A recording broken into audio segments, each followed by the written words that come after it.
Imagine waking up to a world on the brink of nuclear war. A chilling thought, isn't it? But let's delve into the stark reality of this unthinkable scenario. Picture this: the world's superpowers locked in a deadly standoff, their fingers hovering over the ominous red button. A button that, once pressed, would unleash a destructive force that would change our world forever. In the immediate aftermath of the nuclear explosions, cities would be flattened, reduced to nothing but rubble and ash. The deafening silence that follows would be punctuated only by the eerie whistling of the radioactive wind. The very air we breathe would become a silent killer, filled with lethal nuclear fallout. But the horror doesn't stop there. The aftermath of this cataclysmic event would be far more long-lasting and globally impactful than the initial blast. Enter the nuclear winter. In this grim scenario, the sky would be shrouded in a thick, toxic cloud of dust and debris, blocking out the sun's life-giving light and plunging the world into a deep, icy chill. Now, I know what you're thinking. This all sounds incredibly gloomy, and you're right, but in the spirit of finding a silver lining in every cloud, or in this case, a nuclear dust cloud, here's a lighthearted thought. On the bright side, no need to worry about the sunburn in a nuclear winter. Of course, humor aside, it's crucial to remember that the consequences of a nuclear war are no laughing matter. The devastating loss of life, the environmental catastrophe, and the collapse of civilizations as we know them are just some of the sobering realities we'd face in the wake of such a disaster. So as we delve deeper into this topic, remember, knowledge is power. The more we understand about these unthinkable scenarios, the better prepared we can be to prevent them. If you're enjoying the video so far, remember to hit the like button and subscribe for more thought-provoking content. We're just getting started, and there's plenty more to explore in this fascinating, albeit terrifying potential future. Now, picture the immediate aftermath. The smoke clears, and what do you see? In the wake of such a catastrophic event, the first thing you'd likely observe is the extensive destruction of infrastructure. Buildings, bridges, roads, all reduced to ashes within the blink of an eye. The landscape would be unrecognizable, a stark contrast to the vibrant cities and towns you once knew. You'd find yourself in a world where the familiar has been replaced by devastation and desolation. The environment wouldn't be spared either. The explosions would cause massive fires, leaving behind a charred and barren land. The smoke and dust kicked up into the atmosphere would blot out the sun, leading to what scientists term a nuclear winter. This could lead to a drop in global temperatures, disrupting ecosystems and causing mass extinctions. But the most heartbreaking aspect of this immediate aftermath would be the loss of life. Millions of people would perish in the initial blasts. Those who survive would find themselves in a world where basic necessities like food and water are scarce. The infrastructure to support the distribution of these resources would be decimated. Imagine a world plunged into darkness. Widespread power outages would be inevitable.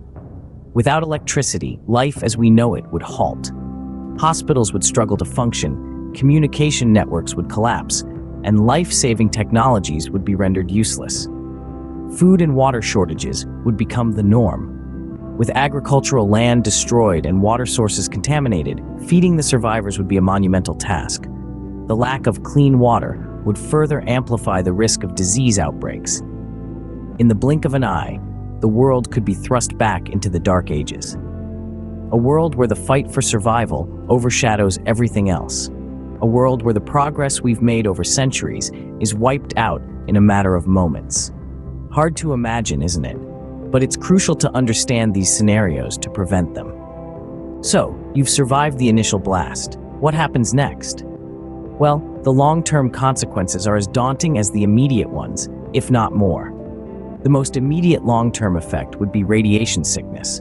This isn't your average sunburn. Symptoms would include nausea, weakness, hair loss, skin burns, and reduced organ function. And that's just for the lucky ones who survive the initial blast. For those in the direct vicinity, the effects would be fatal. But the radiation wouldn't just affect those who were near the blast. Oh no, nuclear fallout has a nasty habit of sticking around. It would contaminate water, soil, plants, animals, essentially everything that's necessary for human survival. This would make certain areas uninhabitable for hundreds, if not thousands of years. And then there are the effects on future generations. Exposure to such high levels of radiation could lead to a multitude of genetic mutations and diseases, condemning not just those who survived the initial blast, but their descendants to a life of suffering. But what about society? Well, the collapse of society as we know it would be inevitable. Governments, economies, infrastructure, they'd all crumble like a house of cards. And in the absence of these systems, chaos would reign. Yet amidst all this doom and gloom, there's a glimmer of hope. Humans are nothing if not resilient. We've survived ice ages, plagues, wars, and have always managed to bounce back. Our ingenuity and adaptability are unparalleled. In the face of such adversity, we'd band together, innovate, adapt, and do whatever it takes to survive and rebuild. So yes, the long-term consequences of a nuclear war would be severe, catastrophic even, but they're not insurmountable. We have the potential to rise from the ashes, to rebuild from the ruins. Despite the grim scenario, humans have a knack for survival. But wouldn't it be better not to face such a scenario in the first place? Now, how can we prevent this terrifying scenario? We've journeyed through the unthinkable, the immediate aftermath, and the long-term consequences of a nuclear war. But it's not all about despair and devastation. There's room for prevention, and most importantly, hope. The first step in preventing a nuclear war is diplomacy. Diplomacy is the art of dealing with people in a sensitive and effective way. In the global arena, it involves negotiations, treaties, and dialogues between countries to maintain peace and avoid conflict. It's about understanding, compromise, and finding common ground. It's about recognizing that we all share this one world, and we are all responsible for its safety. International cooperation plays a significant role in this as well. It's about countries working together, sharing resources, knowledge, and strategies to prevent the unthinkable. International cooperation builds trust, reduces conflicts, and promotes peace. Through this cooperation, countries can work together to ensure that nuclear weapons are never used. Nuclear disarmament is another crucial part of the puzzle. It's about reducing and eventually eliminating nuclear weapons worldwide. It's about seeing nuclear weapons for what they truly are, not a means to power or security, but a threat to our shared humanity and our planet. And while this might seem like a daunting task, remember, there are organizations and countries working tirelessly to prevent nuclear war. Organizations like the International Campaign to Abolish Nuclear Weapons, the United Nations, and the Treaty on the Prohibition of Nuclear Weapons are all part of this effort. They're advocating for peace, pushing for disarmament, and raising awareness about the dangers of nuclear weapons. Countries around the world are also taking steps towards nuclear disarmament. They're signing treaties, reducing their arsenals, and investing in non-nuclear defense strategies. They're showing that power and security don't have to come at the expense of our planet or our future. Remember, it's not all doom and gloom. There are many working tirelessly to ensure this scenario remains purely hypothetical. So, now that you know what could happen in a nuclear war, what can you do about it? Well, the most powerful tool at our disposal is knowledge. We're not just talking about the kind of knowledge that leaves you with a head full of facts, but the kind that sparks action, the kind that ignites change. That's why it's so crucial for you to continue your journey of understanding, to dive deeper into the issues surrounding nuclear weapons and their potential for destruction. Educate yourself. There's a wealth of information out there, waiting to be discovered. Read books, watch documentaries, follow experts in the field. Don't just accept information at face value, question it, dissect it, and seek to understand it fully. But don't stop there. Share what you've learned with others. Encourage discussions, debates, conversations. Ignite that spark of curiosity in someone else. Remember, knowledge is like a ripple in a pond. It starts small but can spread far and wide.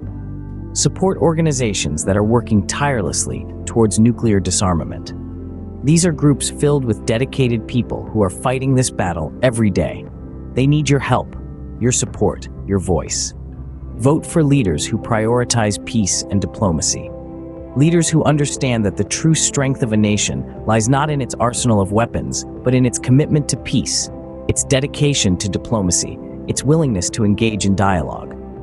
Leaders who recognize that in nuclear war, there are no winners, only losers. We're not powerless in this. Each one of us has a role to play, a part to contribute. Our actions, no matter how small, can make a difference. Share this video with others. Knowledge is the first step towards change. Together, we can ensure a nuclear war remains a scenario of fiction, not reality. So let's start spreading the knowledge. Let's start making a difference. Let's start working towards a world where the threat of nuclear war is a thing of the past.